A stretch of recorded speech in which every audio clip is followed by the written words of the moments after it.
Je suis jeune, j'ai le droit de vivre ma vie comme bon me semble. Laissez-moi faire ce que je veux, parce que je suis jeune. La parole de Dieu dit, jeune homme, réjouis-toi pendant les jours de ta jeunesse. Livre ton cœur au plaisir du monde. Livre ton cœur au plaisir de la chair.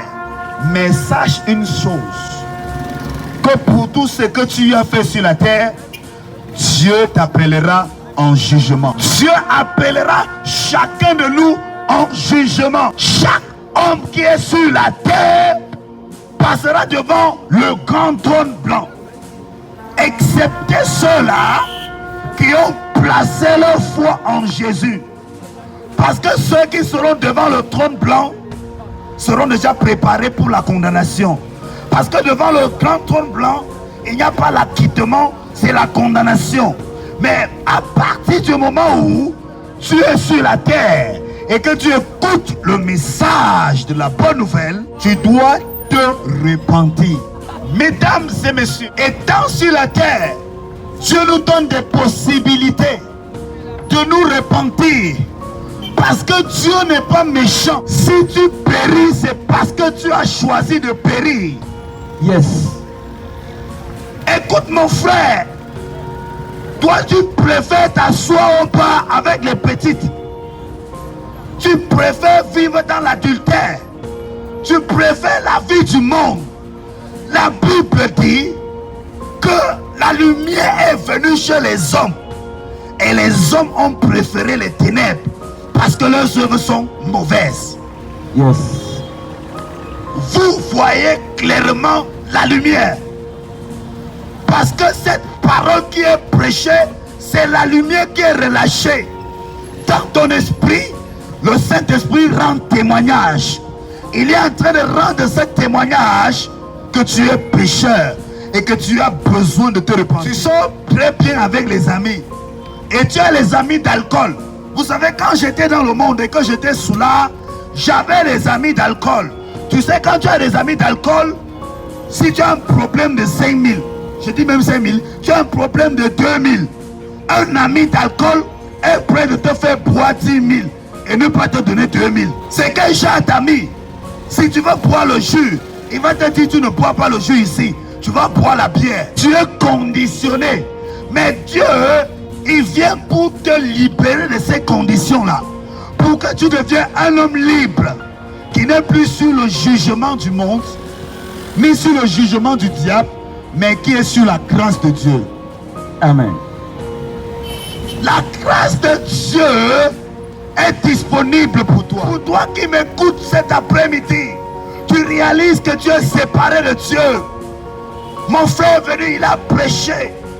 Et maintenant que nous clôturons ce moment, tu réalises qu'au fond de toi, tu es éloigné de Dieu et tu as besoin de te rapprocher de lui. Voici le temps que Dieu te donne.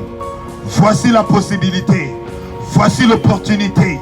Ne dis pas que tu es jeune, parce que la mort ne connaît pas les jeunes. La mort ne connaît pas les belles femmes. La mort ne connaît pas les sages. La mort ne connaît pas les intellectuels. La mort ne connaît pas les charismatiques. La mort ne respecte pas les enfants. La mort ne respecte pas les riches. La mort ne respecte pas les pauvres. La mort ne respecte aucun homme sur la terre, excepté celui qui a le Fils de Dieu. Puisqu'il a dit, je suis la résurrection et la vie. Quiconque croit en moi ne mourra point, mais il aura la vie éternelle. Quiconque croit en Jésus a la vie éternelle. C'est ça le message de la bonne nouvelle. Je ne suis pas en train de dire quiconque croit en Jésus devient milliardaire ou devient millionnaire. Non, quiconque croit en Jésus a la vie éternelle. Nous sommes venus pour vous présenter la vie éternelle en Jésus-Christ. Parce que c'est Jésus, la vie éternelle. Vous pouvez avoir 100 ans sur la terre. Vous pouvez avoir 110 ans, 120 ans. Cela n'est pas comparable à l'éternité. L'éternité est mieux pour toi. Je pose cette question pour clôturer. Où passeras-tu ton éternité? Alléluia. Est-ce que je suis en train de te parler? Je vais clôturer mon message. Où passeras-tu ton éternité? Je peux vous parler. Si tu es sur la terre et que tu ne sais pas là où tu passeras ton éternité, tu es dans la confusion. Est-ce que je peux te dire la vérité? La vérité, c'est que lorsque tu es sauvé, tu sais que tu es sauvé. Tu ne peux pas être ami du monde et être ami de Dieu. Soit tu es ami de Dieu et tu es ennemi du monde. Comme vous pouvez constater, nous parlons, on nous critique. Nous parlons, on nous insulte. On nous parlons, on nous traite de fous. Mais nous sommes des fous de Jésus.